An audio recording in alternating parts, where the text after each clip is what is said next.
Já temos informações de que todas as vias federais foram liberadas pela Polícia Rodoviária Federal.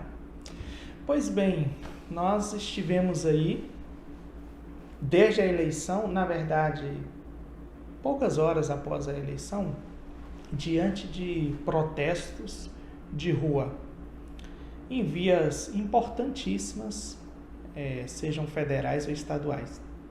Estes protestos se venderam ou foram vendidos como pacíficos, espontâneos e democráticos. Mas será que foram mesmo? Pois bem, eu quero conversar com você um pouco sobre estes protestos que vimos após o resultado eleitoral já reconhecido nacional e internacionalmente. Veja, as principais autoridades brasileiras que cuidam da eleição, na verdade, todas elas foram unânimes em reconhecer o resultado eleitoral e não teria como ser diferente. Da mesma coisa o cenário internacional. A chapa vencedora, Lula, Alckmin, já foram parabenizados por todas as lideranças democráticas do mundo. Mas estes protestos vieram à tona de uma forma muito rápida. De um lado, aparentemente, contou-se com a leniência de setores da Polícia Rodoviária Federal. O Ministério Público Federal já deve, na verdade não deve, está investigando isso.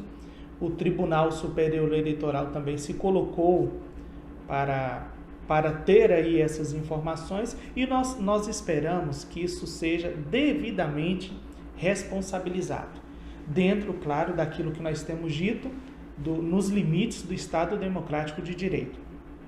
Mas observe, mesmo com certa leniência da Polícia Federal, que já tinha informações anteriores de que os protestos aconteceriam, eles avançaram muito rápido, como jamais vistos antes no Brasil. E não só apenas tinham informações anteriores, como aquilo que nos chega da grande mídia é que estes protestos foram planejados antes. Então nós precisamos sim que a justiça, as esferas da República investiguem e responsabilizem os culpados por isso que vivemos.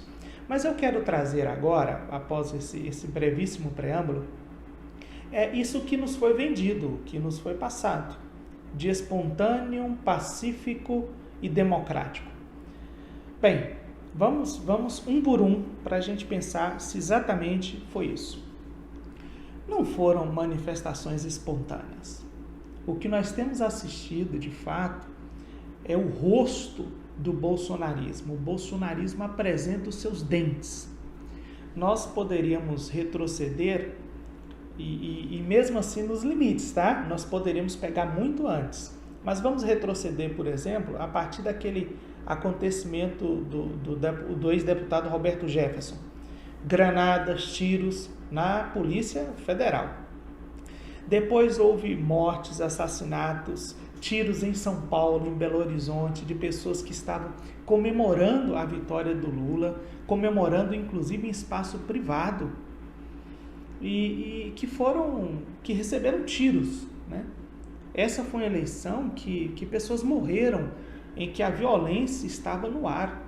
Havia um medo, um receio de utilizar uma camisa vermelha, de colocar um adesivo no carro, uma bandeira à frente da casa, um desenho no muro, qualquer coisa que identificasse aquela pessoa como eleitora do campo progressista, dessa chapa pela ampla defesa democrática que foi vencedora do pleito eleitoral.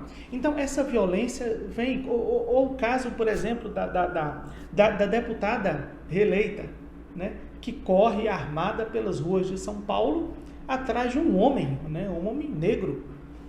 São cenas absurdas, mas são cenas próprias deste governo que está finalmente deixando o poder. Observe, não são apenas maus perdedores, eles foram também maus vencedores.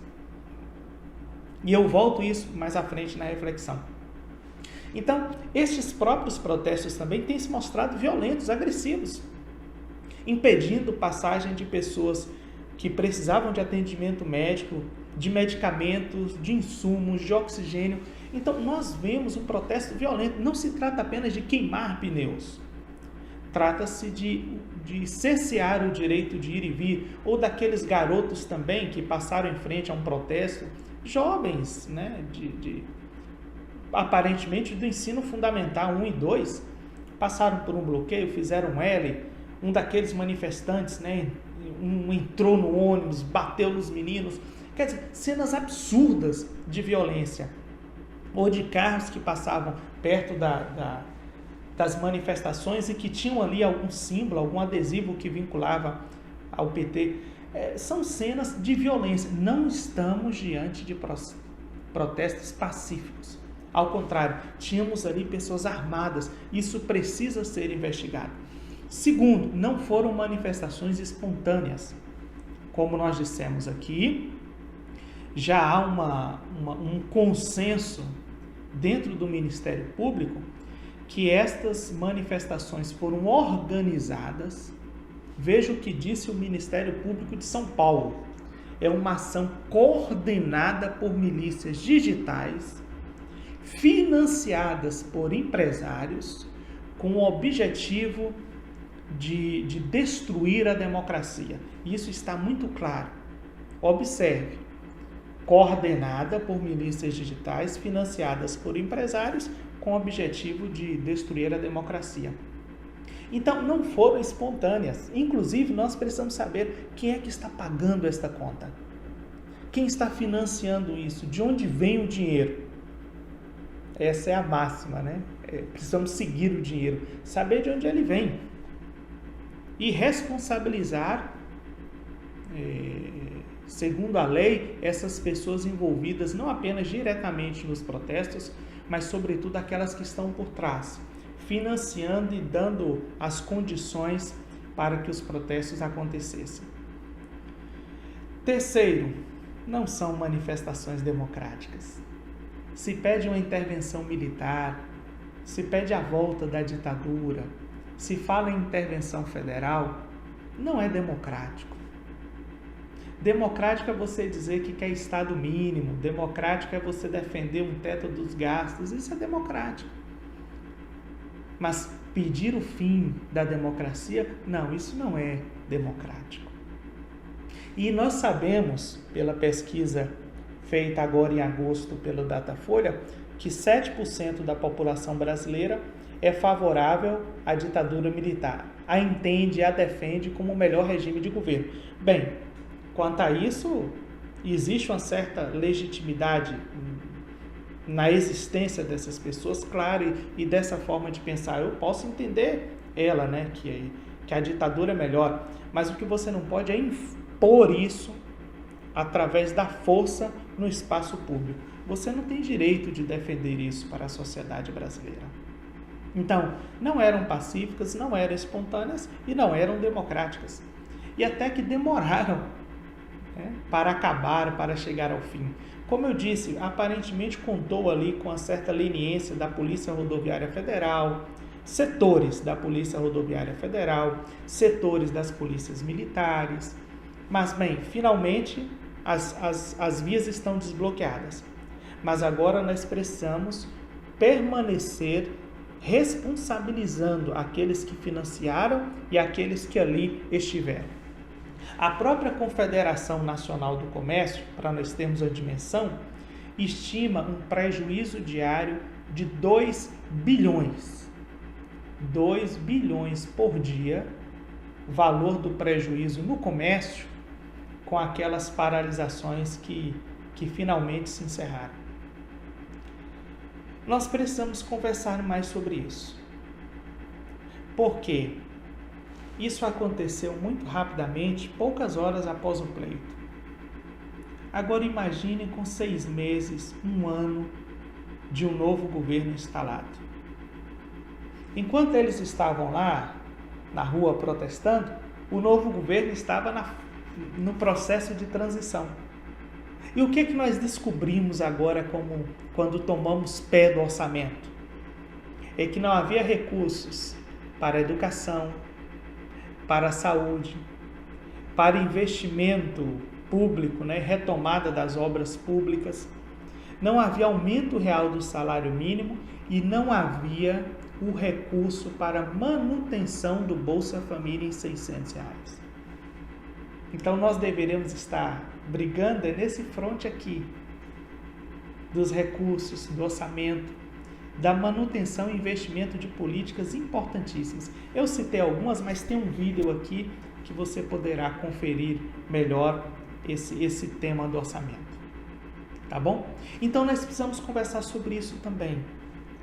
Sobre essas manifestações e sobre a forma como alguns caminhoneiros, não foram todos, inclusive pouquíssimos caminhoneiros aparentemente aderiram de fato a estes protestos, se colocam como massa de manobra. Eles já haviam sido liderados pelo presidente da República em 2018. Ele era o líder daquela manifestação. E agora novamente se colocam à disposição do presidente que finalmente deixará o cargo. Caminhoneiros esses que perderam no atual governo. Perderam com o valor do combustível, perderam com o financiamento de veículos, perderam porque o custo de vida aumenta. E o frete, obviamente, se você tem muita gente desempregada na área, o valor do frete diminui. A ponto de nós vimos aqui, né, caminhoneiros reclamando que o frete não custeava a viagem.